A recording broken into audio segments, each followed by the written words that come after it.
Bueno, buenos días a todas, todos. Siguiendo con las clases, vamos a seguir con esta cátedra de introducción a la metodología de la investigación. Esta es la clase número 15 y es una clase bastante linda, interesante e importante porque acá vamos a ver cómo diseñamos el instrumento para recolectar datos para nuestras investigaciones. ¿eh? ¿Qué instrumentos vamos a usar para la recolección de datos y cómo los vamos a diseñar? Las técnicas de recolección de datos se definen como el conjunto de procedimientos y herramientas para recoger, validar y analizar la información necesaria que permita lograr los objetivos de la investigación. Por ejemplo, vamos a tener datos, resultados y conclusiones. Bueno, ¿qué son los instrumentos de recolección de datos? Y un instrumento de recolección de datos es cualquier recurso de que se vale el investigador para acercarse a los fenómenos y extraer de ellos información. O sea que no vamos a tener uno solo ni vamos a estar esquematizados, sino que nos vamos a valer de cualquier recurso de que nosotros creamos que sea importante, lo que sí que después vamos a tener que diseñar, por eso decía qué método vamos a usar y vamos a diseñar uno cualquiera, podemos usar los que tenemos, los que hemos visto, como podemos tomar cualquier recurso que nos pueda acercar a los fenómenos y extraer de ellos información. Existen múltiples y diferentes instrumentos útiles para la recolección de datos y para ser usados en todo tipo de investigaciones, ya sean cualitativas, cuantitativas o mixtas. ¿Qué requisitos deben tener los instrumentos de la recolección de datos? Todo instrumento usado en la recolección de datos en una investigación científica debe poseer tres requisitos. Todos, cualquiera que nosotros vayamos a usar, debe tener confiabilidad, validez y objetividad. Si alguna, o sea, sin alguna de las tres condiciones, el instrumento no será útil. Y los resultados no serán legítimos y la investigación deberá ser rechazada. Estamos, tiene que sí o sí poseer estos tres requisitos. O sea, el instrumento que nosotros vayamos a usar para recolectar los datos para nuestra investigación debe ser confiable, debe tener validez y debe ser objetivo. Bueno, técnicas de recolección de datos. Y bueno, nosotros tenemos fuentes primarias, que serían la observación directa, los experimentos, las encuestas, los focus groups, las entrevistas, cuestionarios, test, fotografías, etc. Que ya lo fuimos viendo en otras clases. Y las fuentes secundarias son bibliotecas, libros, revistas, documentos, por ejemplo, actas, cartas, películas, diarios, periódicos, los datos estadísticos, los censos y los expedientes. Acuérdense cuando yo les comenté que se usaba mucho en atención primaria de la salud, por ahí para trabajar con algunos programas, se utilizaban mucho los datos de los censos.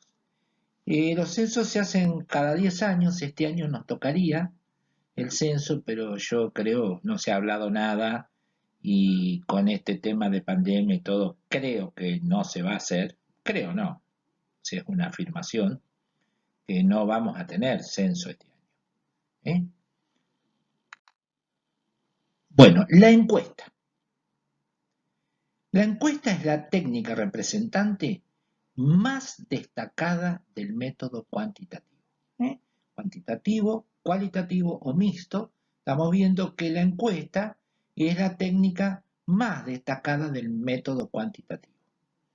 Consiste en una investigación realizada sobre una muestra de sujetos representativa de un colectivo más amplio que se lleva a cabo en el contexto de la vida cotidiana, utilizando procedimientos estandarizados de interrogación, con el fin de conseguir mediciones cuantitativas sobre una gran cantidad de características objetivas y subjetivas de la población.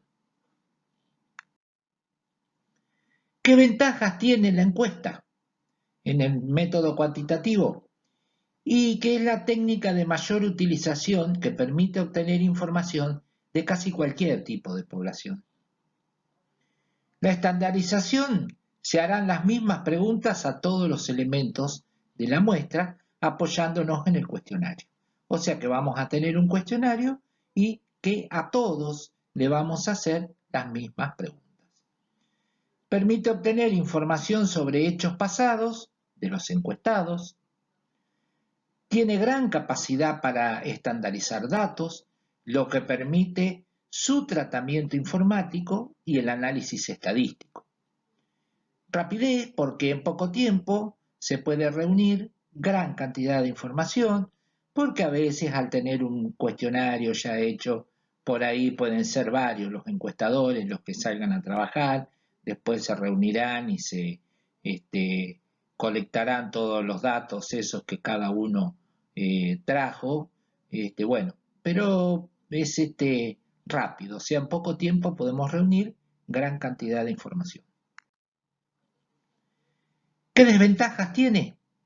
Y no permite analizar con profundidad temas complejos, por ejemplo, recurrir a grupos de discusión, dificultades para establecer relaciones causales, no toma en cuenta los factores contextuales que pueden interferir en las respuestas del sujeto. Esta es tremendamente objetiva.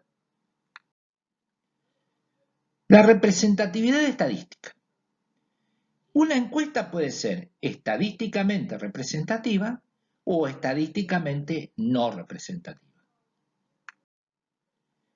La representatividad estadística.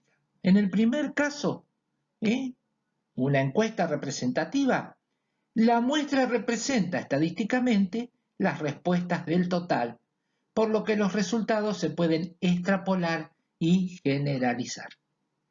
En el segundo caso, la no representativa, la muestra no representa a las respuestas del total, razón por la cual solo son válidas para ese determinado grupo de encuestados. Seguimos con la representatividad estadística. Las encuestas representativas se utilizan en investigaciones de enfoque cuantitativo, cantidad. Sirven para precisar, medir y cuantificar opiniones u otras variables. Las encuestas no representativas sirven para detectar posibles tendencias, profundizar ideas o recoger opiniones de grupos específicos de interés. Seguimos con la representatividad estadística. La condición de representatividad de una encuesta depende fundamentalmente de dos factores. El tamaño muestral, o sea, la cantidad de encuestas aplicadas, y la selección de muestras, o sea, de la muestra. El método de elección de los encuestados, a quiénes vamos a encuestar. O sea que depende de la cantidad de encuestas aplicadas y de los que nosotros elijamos para encuestar. Estadísticamente representativa y el tamaño muestral está determinado probabilísticamente. Las estadísticamente no representativas, el tamaño muestral está determinado arbitrariamente.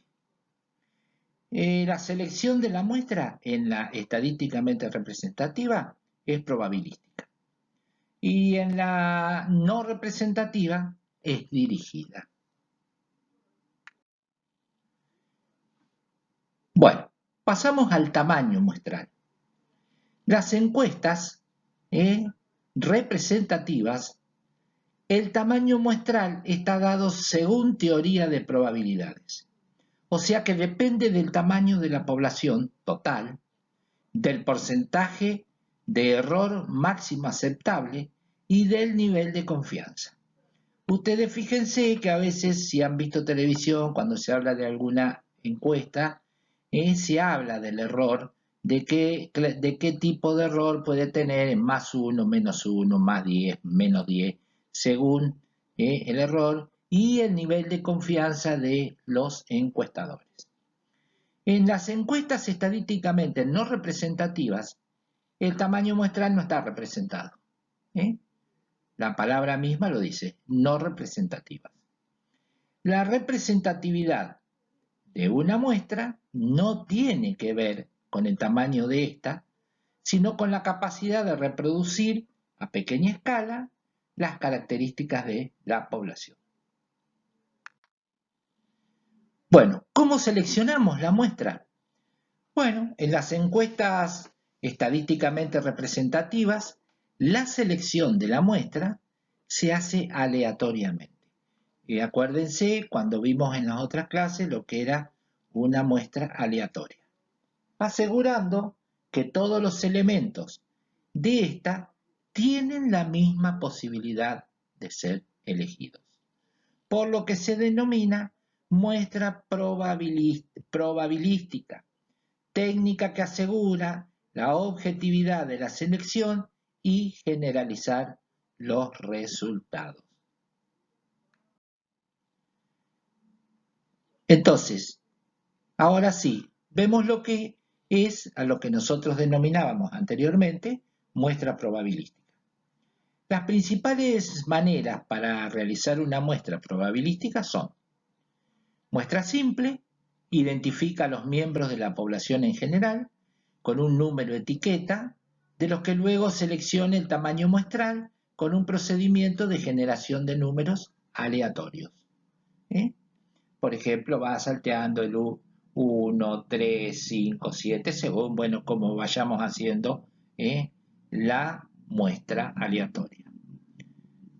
Muestra estratificada y divide a la población en segmentos o estratos y luego selecciona muestras simples de cada segmento. La cantidad total de casos está dada por el tamaño muestral y la cantidad relativa de cada segmento es proporcional al tamaño total del segmento.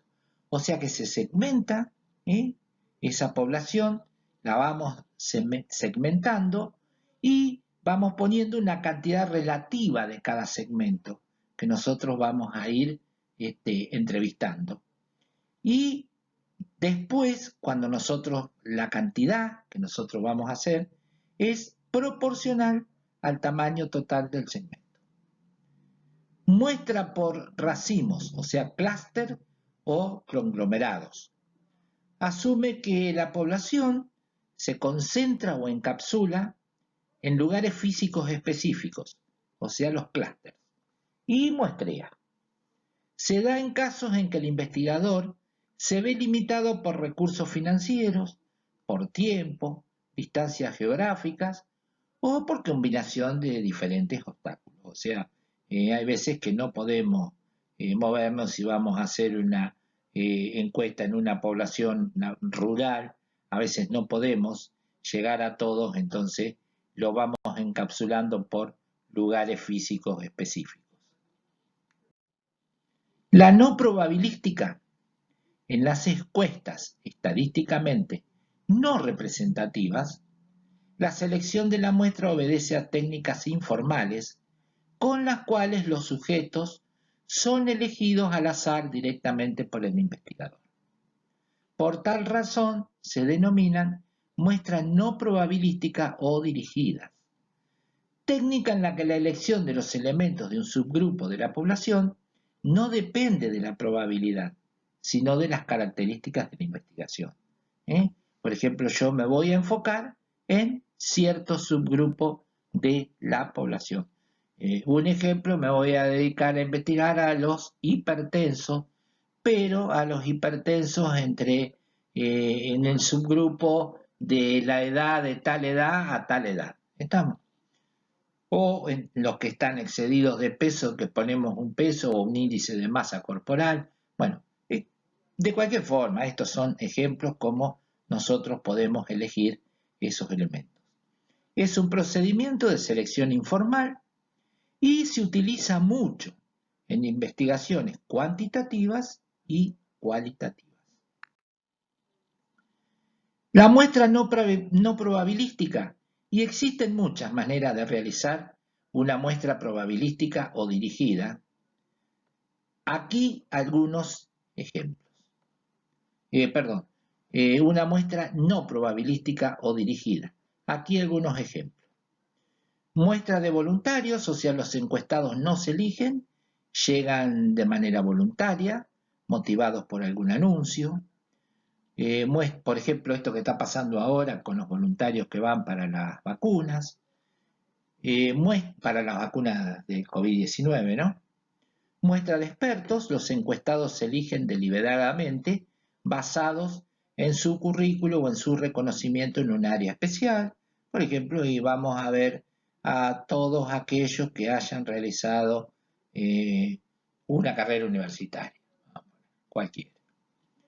La muestra por cuotas, los encuestados se eligen deliberadamente para cumplir una cantidad prefijada por grupo o cuota. Muestras por conveniencias, los encuestados se eligen por ser a los cuales se tiene acceso, ya sea por problemas de costo, distancia, tiempo, etcétera, lo que dijimos anteriormente. Por ahí si uno va a hacer una encuesta rural y a veces hay problemas de costo porque yo tengo que tener combustible para moverme en un vehículo, si me queda lejos, si llueve y las calles se ponen bueno, un montón de cosas. Bueno, pasamos a una parte importante ahora, el cuestionario. El cuestionario es el instrumento central de la encuesta.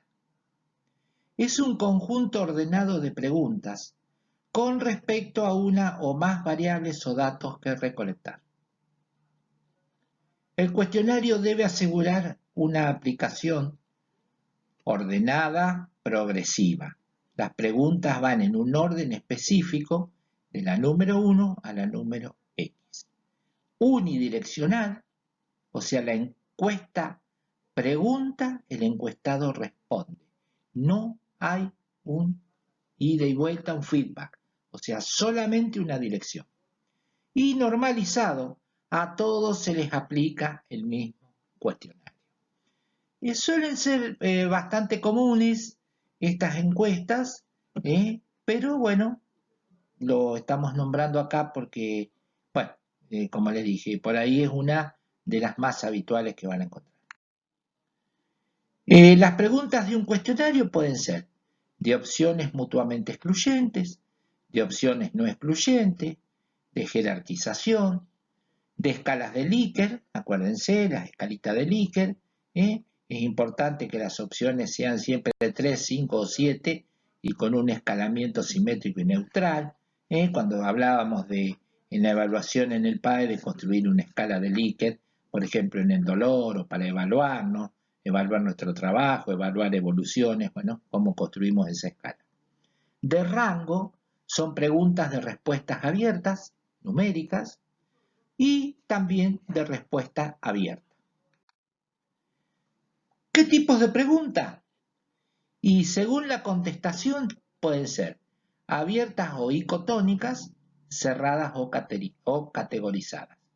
Las cerradas o categorizadas pueden ser de respuesta espontánea, de respuesta sugerida y de valoración. Según función, filtro, batería, control, amortiguadores. Y según contenido, identificación, acción, intención, opinión, información y motivos. Esto es más o menos cómo clasificamos los tipos de preguntas que vamos a hacer. ¿Cómo construimos las preguntas?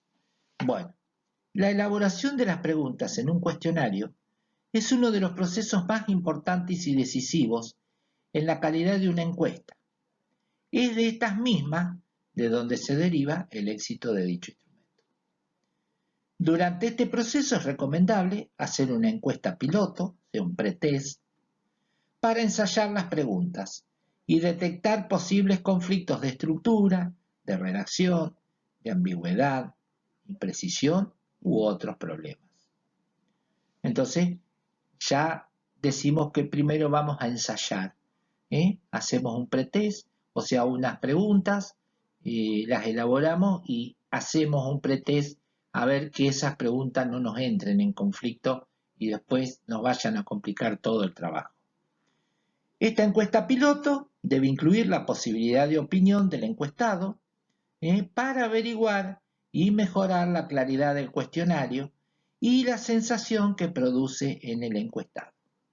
Tengan en cuenta esto cuando vamos a hacer el pretest, que no es ya unidireccional, sino que debemos tener la posibilidad de opinión del encuestado para ver qué siente, qué sensaciones siente, qué le parece, si es una pregunta que es chocante o que no tiene por ahí sentido.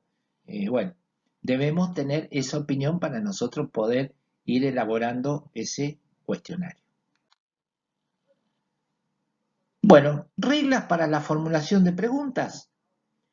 No deben ser excesivamente largos, porque en cuestionarios largos, más de 100 preguntas, disminuye el porcentaje de respuesta. La gente se cansa, se aburre y ya después o no te contesta o se pierde el hilo de esa encuesta. Tienen que ser preguntas sencillas, redactadas de tal forma que puedan comprenderse con facilidad y no utilizar términos técnicos.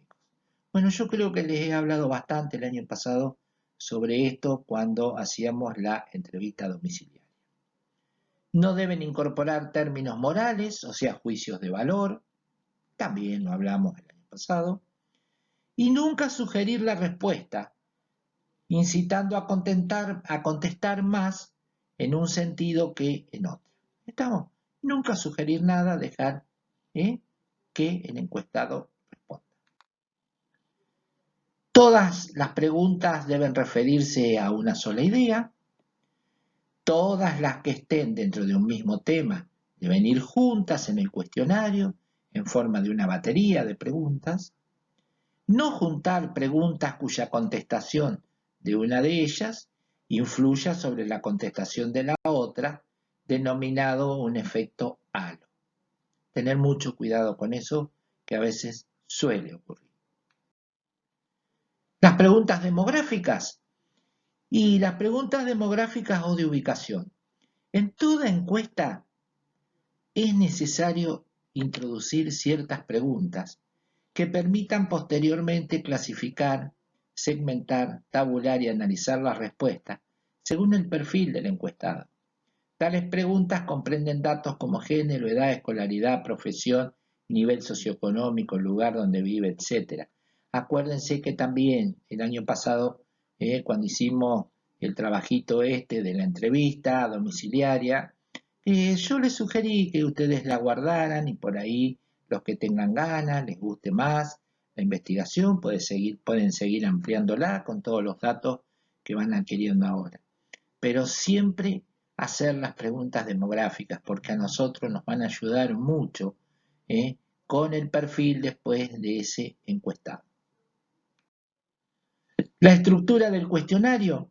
Y toda encuesta debe en primer lugar mostrar una introducción que antecede al cuestionario y que indica quién elabora la encuesta, propósito general del estudio, tiempo aproximado de respuesta, declaración de confidencialidad, acuérdense, nunca vamos a poner los nombres, le vamos a aclarar de entrada la confidencialidad de los datos y en caso necesario, instrucciones claras sobre cómo responder a alguna pregunta diferente.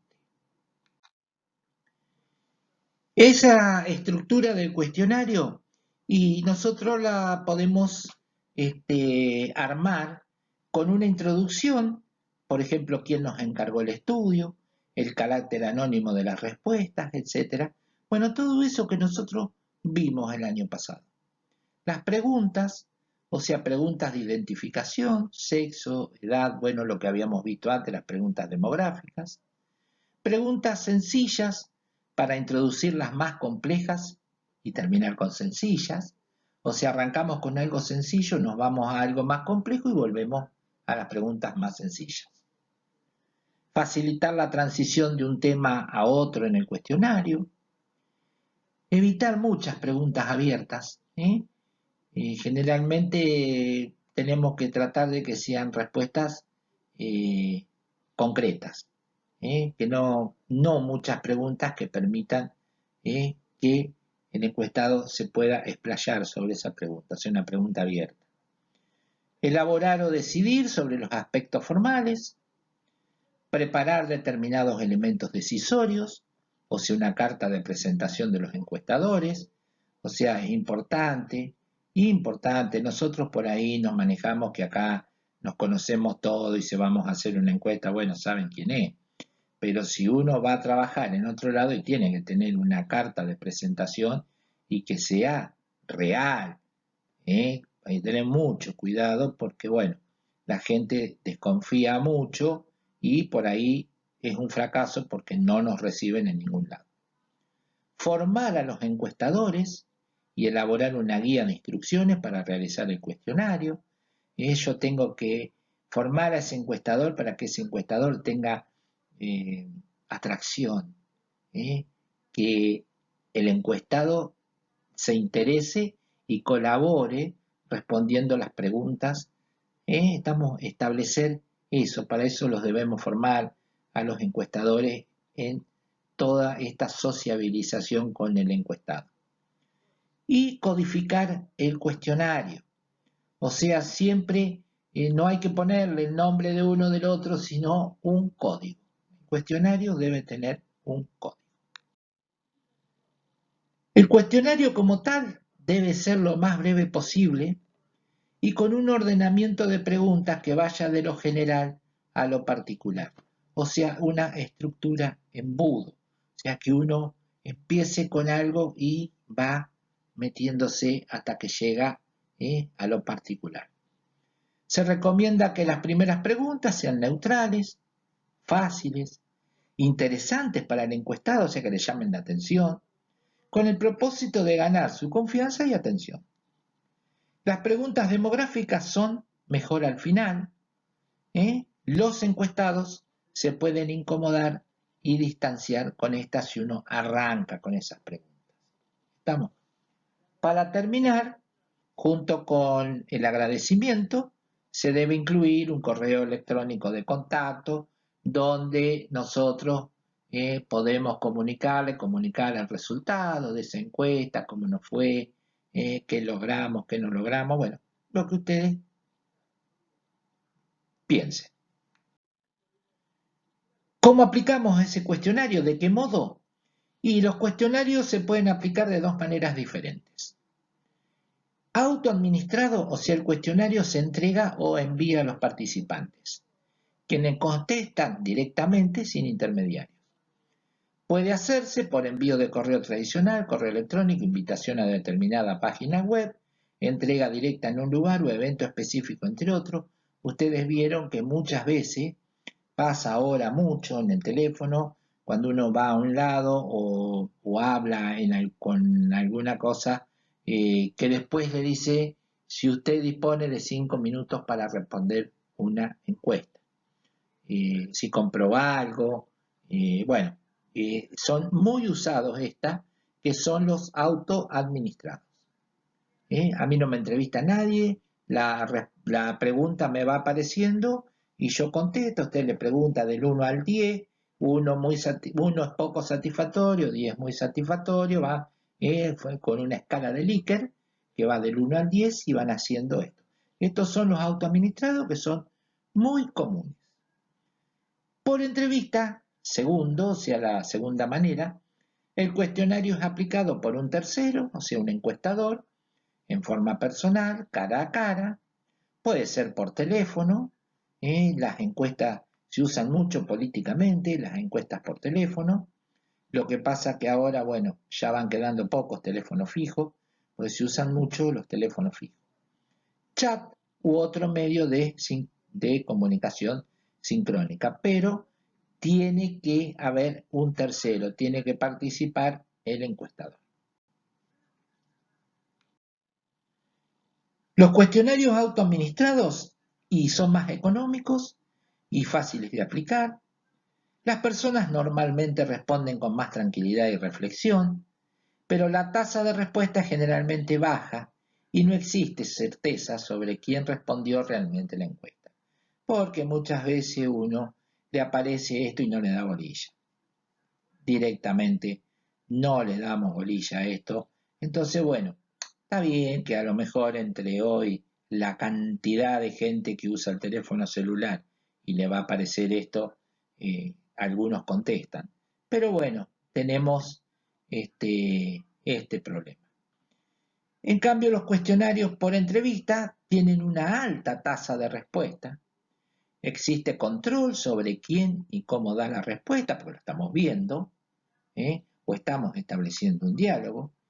Permite realizar encuestas con preguntas dificultosas, pero son más costosos y requieren de encuestadores preparados. Bueno, como dijimos anteriormente, que el encuestador debe ser preparado. Bueno, características que debe tener el encuestador. Esto es muy importante también para quien va a realizar la encuesta. Debe ser muy neutral. No sé. No puede expresar aprobación o desaprobación en la respuesta. Por ejemplo, si el entrevistado me pregunta a usted qué le parece, ¿está bien? No, y yo no respondo. La respuesta debe ser del entrevistado. Mantenerse tranquilo ante la confusión de los participantes encuestados, mantener el ritmo de interés del encuestado en el cuestionario, no dejarlo que se disperse, dar explicaciones mínimas pero suficientes, no puede ser discriminatorio, debe mantenerse estándar en lo posible con todos, o sea, con todos iguales, debe cuidar su presentación personal y su lenguaje verbal, importante esto, importante, y debe escuchar, mas no interrumpir o afanar al encuestado. ¿Estamos?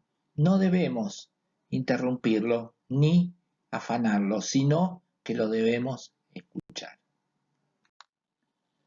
Bueno, confiabilidad y validez de ese cuestionario. No estamos hablando del cuestionario. Una pregunta es confiable si significa lo mismo para todos los que la van a responder. Se puede confiar en una escala cuando produce constantemente los mismos resultados al aplicarla a sujetos similares. La confiabilidad implica consistencia. El investigador debe asegurarse que el tipo de persona a encuestarse tenga la información necesaria para poder responder. El asegurar la respuesta de los que se les aplique el cuestionario originará resultados confiables. Para la confiabilidad de los resultados hay que determinar por qué no todos respondieron el cuestionario. Es necesario investigar con los no respondientes para conocer las razones. ¿Por qué no respondieron? Un cuestionario largo es demasiado cansador y las preguntas finales se responden sin entusiasmo, lo cual le resta confiabilidad. Bueno, ya lo nombramos anteriormente que no debe ser muy largo porque si no se dispersa, se pierde. Entonces ya no tenemos confiabilidad porque el encuestado está cansado y empieza a contestar con cualquier cosa con tal de que terminemos y nos vayamos los que estamos encuestando. Una pregunta es válida si estimula información exacta y relevante. La selección y la redacción influyen en la validez de la pregunta. Algunas preguntas que son válidas para un grupo de personas pueden no serla para otro grupo. Entre menos tenga que reflexionar el sujeto, más válida será la pregunta. La validez implica congruencia en la manera de plantear las preguntas. Y la validez puede ser de contenido, de criterio y de constructo. ¿Estamos?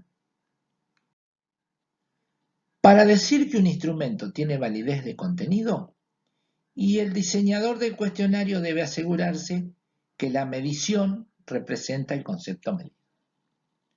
Por ejemplo, si el instrumento es para medir actitudes de las personas, debe medir eso y no sus emociones. Debemos asegurarnos que medimos lo que representa ese concepto que nosotros medimos. En cuanto a la validez de criterio, y el diseñador del cuestionario la puede establecer comparando la medición del instrumento con un criterio externo. Entre más se relacionan los resultados de la investigación con el criterio, mayor será la validez del instrumento. Y la validez del constructo, acuérdense que eran 3 cosas que habíamos visto, y la validez del constructo indica cómo una medición se relaciona con otras de acuerdo con la teoría o hipótesis que concierne a los conceptos que se están midiendo.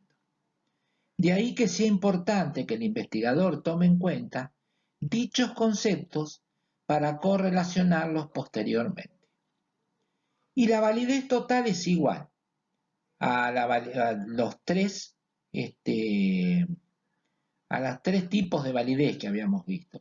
La validez total es igual a la validez de contenido, más la validez de criterio, más la validez de constructo. O sea, tienen que estar sumadas las 3 para que esto tenga validez, tenga una validez total. ¿Qué factores pueden afectar la confiabilidad y la validez? Y hay diversos factores que pueden afectar la confiabilidad y la validez de los instrumentos de medición. Por ejemplo, 1. La improvisación. Elegir o desarrollar un instrumento de medición sin responsabilidad.